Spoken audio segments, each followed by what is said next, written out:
Okay, hello again. So as you've seen in the title and as I mentioned in the donor car video, today is the seat swap for the electric height adjustment from the donor car. It seems relatively straightforward. The seats are pretty much the same. That's the original seat out of my own car. As you can see, it doesn't have any adjustment there aside from the reclining handle. The seat out of the donor car, as I mentioned in the other video, is not only disgusting and filthy, but has electric adjustment up and down. It's the plug for it there. I have already checked in the car, and the wiring loom is there for that seat. The plug is there, the wiring is there. It's labelled in the fuse box and all that. But what is strange is on the car, the plug is a 4-wire plug. There's a green, white with a green trace, white with a red trace, and then 2 earth wires that are just taped together and go off up into the loom. But the plug on the seat, it's only a 2-wire. It's the white with the green trace and just 1 earth, which is kind of weird. So I've checked it. I just terminated 2 little strips of wire and tested them off a battery. It does work. Goes up and down, works, it's free, it works fine, no problem. But when you plug it into the car, it doesn't work. And I checked with a test light. There's power at the fuse. There's power at the fuse.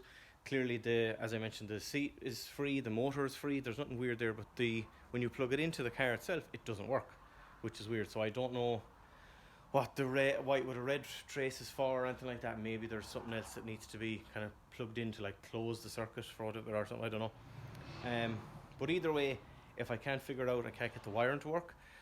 Worst case scenario, I can just get power from the cigarette lighter and just do an overlay and give it an earth on one of the other black wires or something like that. It's not that big of a deal.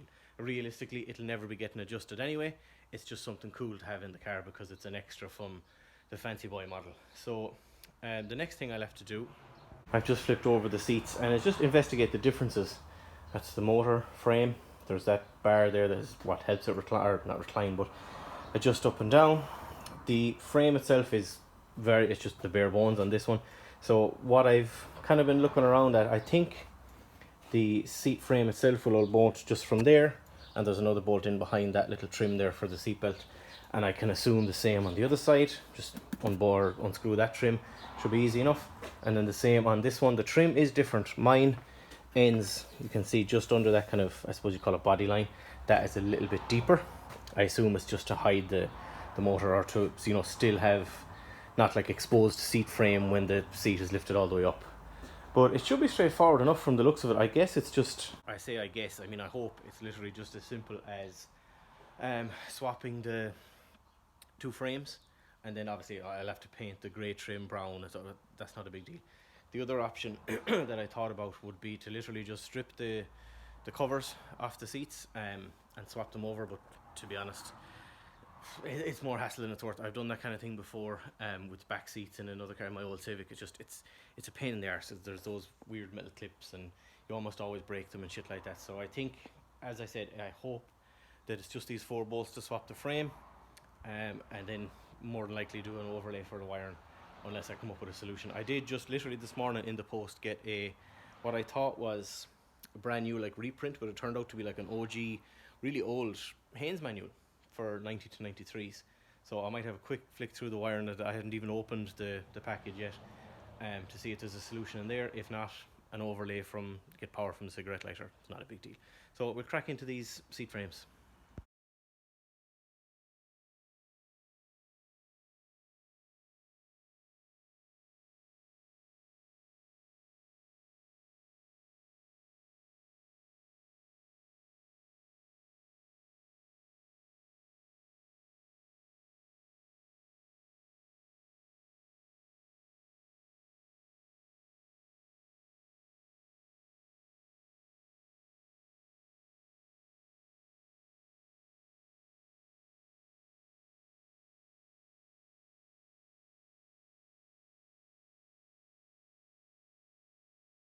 Right, that's that done. Well, that probably didn't look like a pain in the ass on the time lapse. It certainly was a pain in the ass. It's not terribly difficult to have the electric seat frame there, bottom of the seat there with I just need to pop a little clip to get the rest of the wiring out for the switch, and then the back part of the seat. But the reason it was a pain was I wasn't correct. There's I'll just show you on the OG seat. There's a 14 there, a 14 here, then the same on the other side. There's a 14 there and a 14 there, but up here there's one. You're probably not going to be able to see it. No, you might just about see, right? No, it doesn't matter. There's one there, and then there's another one further up, which is a pain in the balls. So it was like, again, while it didn't look like a lot on the time lapse, it took like 15 minutes to get it out, just with between a ring spanner and excuse me, a ratchet spanner, and trying to do it by hand. Like, you know, it's like getting not even a quarter turn, just takes forever. But it's out anyway, so it looks straightforward. I guess I'm just gonna have to just swap the seats over. It looks pretty simple. Like, I thought it would be a bit more of a pain, but it looks alright. I did something similar to put EP3 seats in my old Civic Coupe a couple of years ago, so it's kind of coming back to me. It's the same basic idea. So we start stripping the brown seat, and I'll come back when it's all put back together, I guess, and we can kind of move on to hopefully then painting the trim, and we'll go from there. Okay, brown seat is split and ready to start transplanting the frame, but just one thing I'll do, a little break in the time lapse for the bolt I was talking about, which is up here. Like I said, well, it's on the other side of the frame, but I'll show you. That would have been the side of the frame that is the outside of the frame. That's where your recline handle is. So there is one bolt just there and another one above it. Now the first one, this guy, is reasonably easy to get at. You can kind of reach up in under there. You can kind of, just right there where my finger is, where the first bolt hole is. Not such a big deal, but as you can see from that, whatever, about 3 or 4 inches away, and as I said, ends up there, and it's a pain in the arse to even get at, let alone if you're going to put it back in. And I was debating not putting it back in, but I figured, seeing as I had the brown or the grey seat, I'd just kind of start pulling and dragging at it and see what way it comes apart, to see was there a better way to do it, because obviously it has to go together somehow so it comes apart too. So upon further investigation, where's the panel?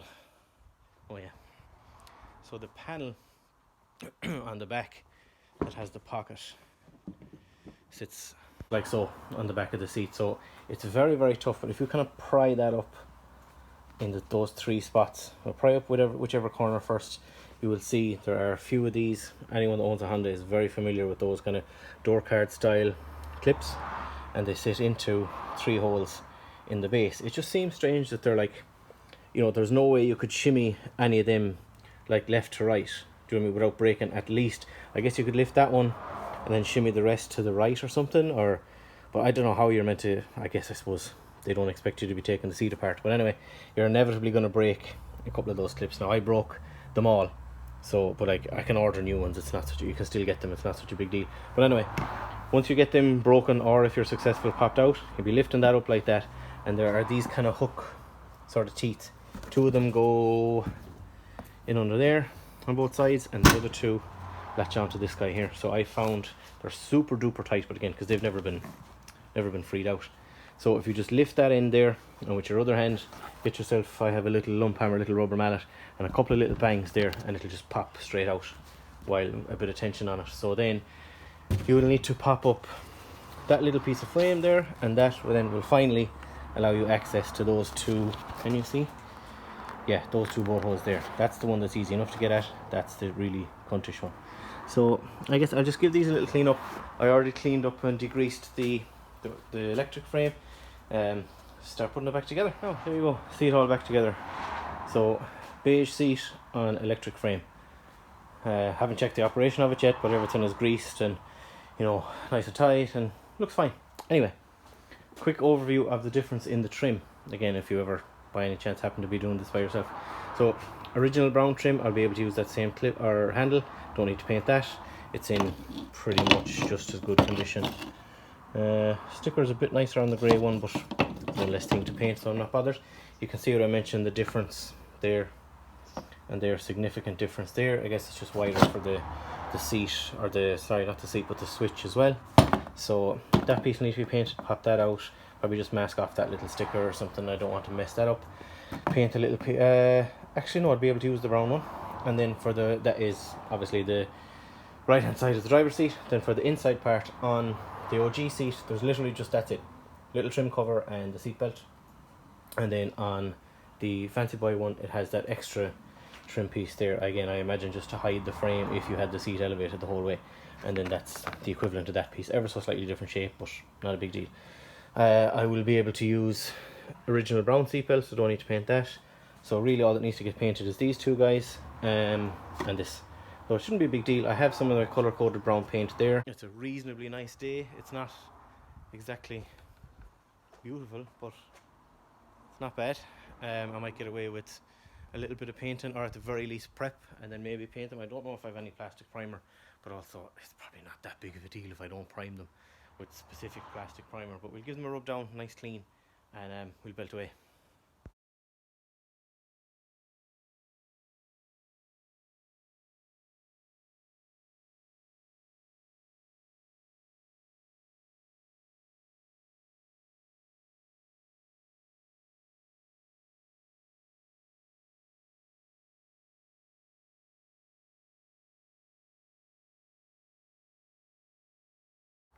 Okay, so found my plastic primer and I've given the trim pieces one coat anyway to get started. So while that's drying, I'm going to start doing my overlay in here from the cigarette lighter to give the seat power down to, you can see the 4 wires there. There's the loom is stripped back off.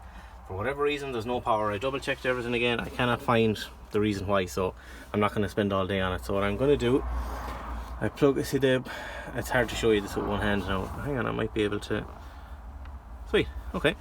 So this guy here, that is the loom piece for the cigarette lighter and the little ashtray light and all that. It's easy enough to get at. So I've checked it already. The, which one is it? You're probably not going to be able to see. Yeah, red, or sorry, white with the red trace. That is a power on accessory and ignition, and off, like with the key off, engine off. So I'm going to unplug that from there, try and kind of pull it back down through here, see if it, just for access more than anything, and I'll either just strip a bit of the pin back, a bit of the cover back, and just solder a little bit on, you know, run the overlay then over as far as the plug, or else I'll depin the pin and wrap it around and do it that way. But whatever it'll be anyway, it'll be straightforward enough. So that's the next job. See, it's all back together. Painted all the trims. You can see that's the original seat belt, and then the 2 grey trims that are now brown. The paint match, I thought it would be better. Like, I've used that before on interior pieces, and I guess I was painting the entire piece, so you didn't really see the clash.